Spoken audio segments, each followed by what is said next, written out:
Oke, Assalamualaikum warahmatullahi wabarakatuh. Baik lagi di sejarah peminatan. Kali ini materi yang akan kita bahas adalah mengenai revolusi Tiongkok atau revolusi Cina.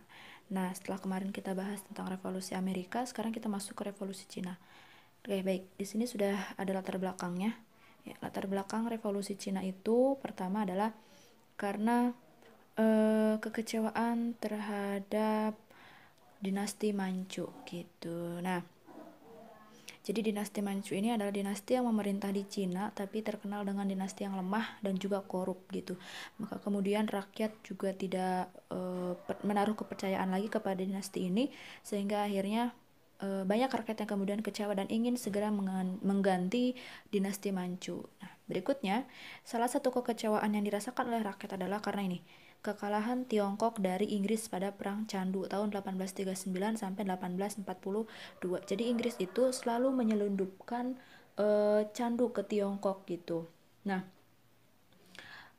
penyebaran candu yang ada di Tiongkok ini menyebabkan rakyat menjadi korban, tapi sebaliknya Inggris justru mengeruk kekayaan yang sangat banyak. Nah, karena kemudian masyarakat Tiongkoknya sendiri atau masyarakat Cina sendiri menolak keberadaan candu itu, ya lalu kemudian terjadilah perang candu. Nah, di perang candu ini justru yang kalah adalah Tiongkok atau Cina. Lalu hadirlah perjanjian Nanking tahun 1842, di mana isi dari perjanjian Nanking ini adalah Tiongkok harus dibuka untuk perdagangan asing. Nah, karena sebelumnya Tiongkok pun tertutup gitu ya dari perdagangan dengan bangsa-bangsa asing. Nah, selain itu, ya, dipicu juga latar belakangnya selain dua ini, antara kekecewaan terhadap dinasti Manchu dan kekalahan Tiongkok dari Inggris pada Perang Candu, ya dipicu juga oleh kalahnya Tiongkok terhadap Jepang gitu ya. Jadi Korea dulu itu kan masih masuk ke dalam vasalnya Tiongkok, tapi kemudian Jepang secara sepihak menduduki Korea. Nah, setelah itu Tiongkok bereaksi dan menyatakan perang terhadap Jepang. Tapi setelah perang itu terjadi, justru yang mengalami kekalahan adalah di pihak Tiongkoknya sendiri. Nah, kekalahan demi kekalahan terus dirasakan oleh Tiongkok atau Cina gitu. Lalu kemudian muncullah salah seorang pemuda ya yang bernama Dr. Sun Yat-sen. Dr. Sun Yat-sen ini menginginkan ada sebuah perubahan baru gitu. Nasib bangsa Tiongkok harus segera ditentukan oleh bangsa Tiongkok itu sendiri, bukan oleh dinasti Manchu ya. Dia kemudian menyampaikan gagasannya tentang tiga asas kerakyatan ya, yang terkenal dengan San Min Chui, yaitu nasionalisme, demokrasi, kemudian sosialisme. Ya, nah itu. Ini beberapa latar belakang yang melatar belakangi terjadinya revolusi Cina gitu atau revolusi Tiongkok. Lalu bagaimana jalannya revolusi tersebut?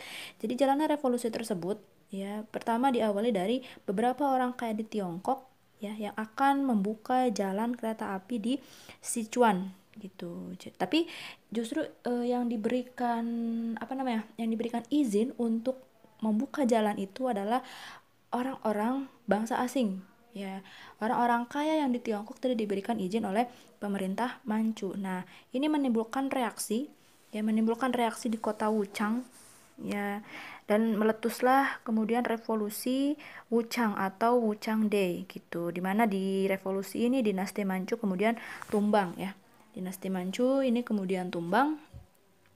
Ya, setelah itu lahirlah Republik Tiongkok. Tapi ini hanya meliputi daerah Tiongkok bagian selatan, ya, yang mana ibu kotanya waktu itu adalah Kanton.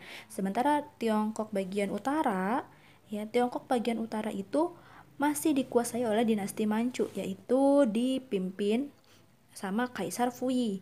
Nah, karena Kaisar Fuyi waktu memerintah di Tiongkok bagian utara ini masih kecil ya, maka Kaisar Fuyi dibantu oleh Yuan Shikai gitu ya.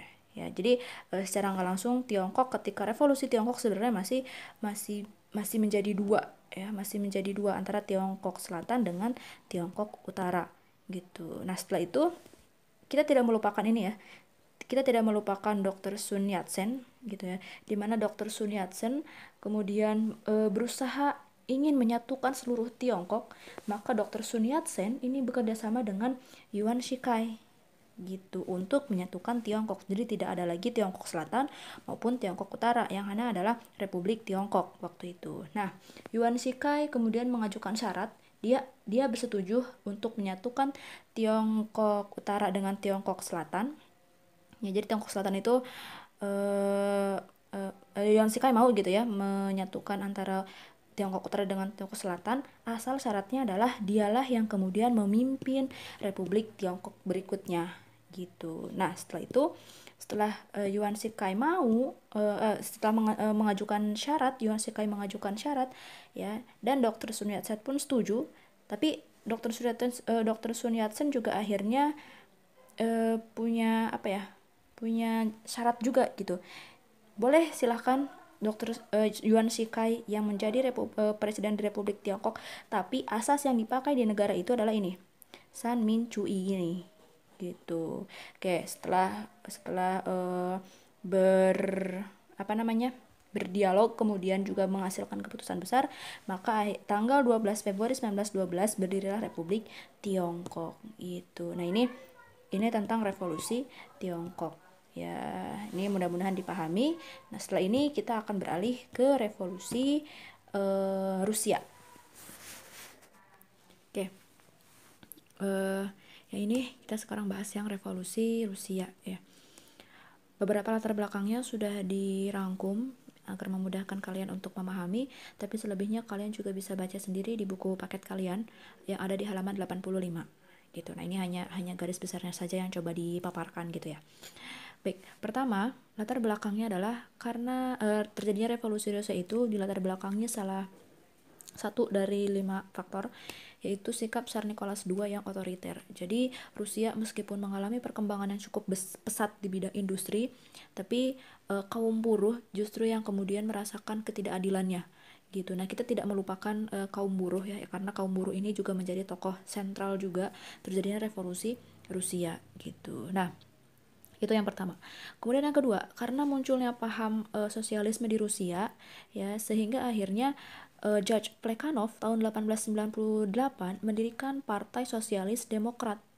Ya, ini paham atau ideologi mereka adalah sosialisme ya, karena di Rusia sendiri kan juga ada Karl Marx gitu. Nah, setelah itu tahun 1903-nya Partai Sosialis Demokrat ini terpecah menjadi dua. Ya, ada kelompok Menshevik ya atau Sosialis Demokrat. Ini tokohnya adalah George Plekhanov dan Alexander Kerensky gitu. Dan kemudian kaum Bolshevik ya. Nah, kenapa ada pemecahan dua ini? Ini karena ada beda cara dalam menyikapi perbaikan atau persamaan gitu. Jadi kan kaum buruh itu menginginkan adanya persamaan hak dan kewajiban gitu ya, ingin adanya juga kebebasan berpendapat, kemudian kebebasan berkumpul ya, serta perbaikan nasib gitu. Nah, menurut kaum Menshevik itu semua ya, menurut kaum ini itu semua bisa diwujudkan dengan cara diplomasi atau dengan pemukukan kerja gitu. Tapi kalau menurut kaum Bolshevik ya, tujuan mereka akan bisa tercapai ya hanya dengan satu cara, yaitu dengan melakukan pemogokan kerja saja ya, tidak dengan cara diplomasi gitu. Nah, inilah yang kemudian menjadi alasan Partai Sosialis Demokrat terpecah menjadi dua ya. Ini kaum Bolshevik radikal revolusioner yang kemudian hari kita kenal dengan komunis gitu ya. Tokohnya adalah Vladimir Ulyanov, Lenin, kemudian ada Leon Trotsky dan Joseph Stalin gitu. Ini latar belakang yang ketiga. Latar belakang yang ketiga adalah Bloody Sunday atau Minggu Berdarah tahun 1905. Nah, kenapa ada Minggu Berdarah? Ini karena orang-orang kaum buruh itu kan sedang melakukan penyampaian pendapat ya, pendapat di kota Petrograd ya. Nah, di tengah aksi penyampaian pendapatnya itu mereka kemudian ditembaki ya, dan banyak yang akhirnya meninggal dunia di sana ya ketika melakukan aksi itu. Jadi disebutnya peristiwa tersebut adalah peristiwa Bloody Sunday atau Minggu Berdarah. Yang selanjutnya, ini karena adanya kekalahan Rusia dari Jepang tahun 1904 dan 1905. Jadi akibat kekalahan Rusia melawan Jepang, ya bangsa Rusia juga kelaparan gitu ya, karena pemerintah fokus menangani perang sementara juga tidak fokus untuk bagaimana kemudian memikirkan nasib bangsanya gitu. Jadi banyak rakyat yang kemudian kelaparan ya. Nah, selanjutnya ini yang paling terasa ya akibat adanya industrialisasi adalah ketimpangan sosial antara kaum bangsawan dengan rakyat yang di sini yang dimaksud adalah kaum buruh gitu. Jadi bagaimana terasa kaum buruh ini tidak mendapatkan hak mereka, justru yang selalu difasilitasi, yang selalu diwadahi oleh pemerintah adalah kaum bangsawan gitu. Oke. Ini latar belakang ya. Semoga dipahami ya. Nah, lanjut ke sini. Jalannya revolusi Rusia. Jadi revolusi Rusia itu terjadi 2 kali. Pertama di bulan Februari 1917, nanti yang keduanya itu ada di bulan Oktober, ya di tahun yang sama. Nah, ini diawali dari protes di kota Petrograd. Ya, setelah itu kemudian terjadi aksi penembakan. Jadi Tsar Nicholas II itu kan diprotes dia. Ada aksi demonstrasi yang dilakukan oleh kaum buruh di kota Petrograd. Tsar Nicholas II memerintahkan pasukannya untuk menembaki demonstran. Ya, tapi kemudian pasukannya justru menembak para komandan mereka. Jadi berbalik arah menembaki komandan mereka, dan Tsar Nicholas II pun pemerintahannya berhasil digulingkan. Setelah itu siapa yang memerintah?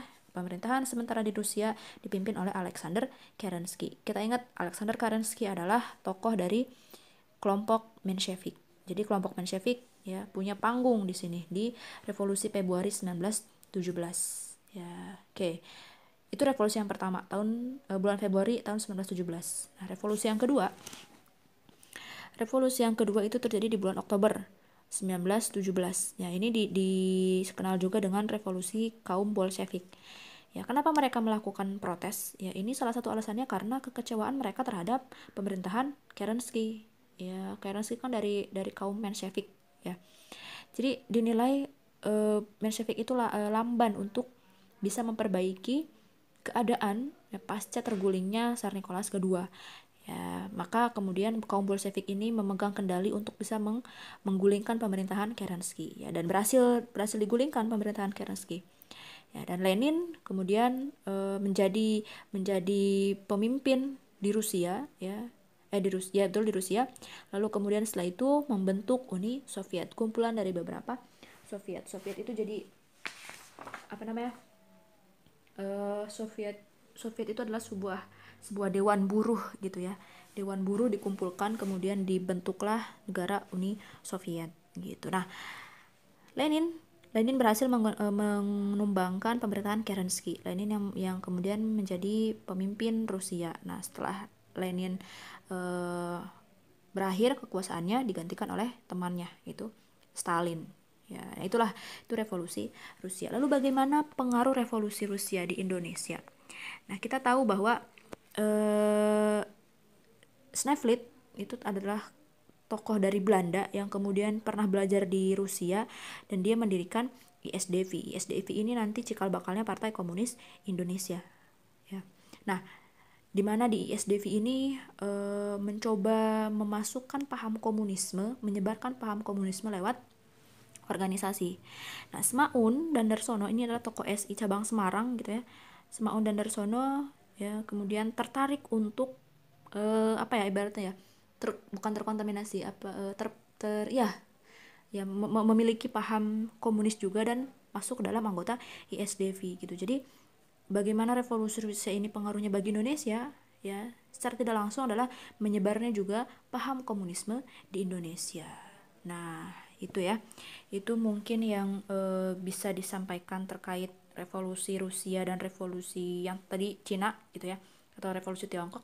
Mudah-mudahan pemaparan ini dapat kalian pahami. Yang kurang lebihnya mohon maaf. Ya, wassalamualaikum warahmatullahi wabarakatuh.